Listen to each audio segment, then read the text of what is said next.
À Nice, la bataille des municipales se joue autour du tramway. Le chantier de la ligne 2, confié à Bouygues il y a un mois, prévoit un tunnel de plus de 3 km sous la ville.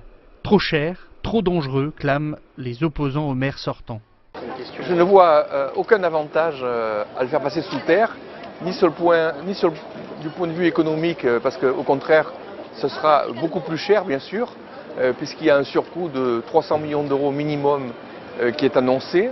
Et en plus, pour aller desservir le port, où personne ne le souhaite véritablement, ni les riverains, ni les commerçants, et ni les professionnels du port qui voient dans cette ligne 2 un étranglement supplémentaire de leur activité économique. Le tracé du tramway divise également à droite et amplifie les désaccords au sein de la majorité. Au bas mot, ce tunnel coûtera le double de ce qui est prévu aujourd'hui. Le double de ce qui est prévu, c'est-à-dire que nous allons finir entre 1 milliard et 1 milliard 200 millions pour 3,6 km de tunnel. Ça n'est pas sérieux, ça mettra définitivement cette ville à genoux. Christian Estrosi, favori des sondages, persiste dans sa politique de grands travaux car tous ont voté pour ce tracé.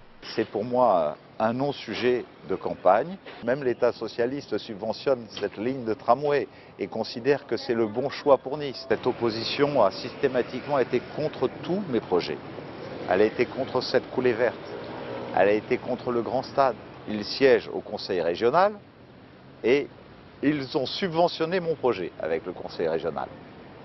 Je me demande pourquoi ils l'ont subventionné, alors qu'ils sont contre. Ils viendront donc à mes côtés, je les inviterai pour couper le ruban tricolore.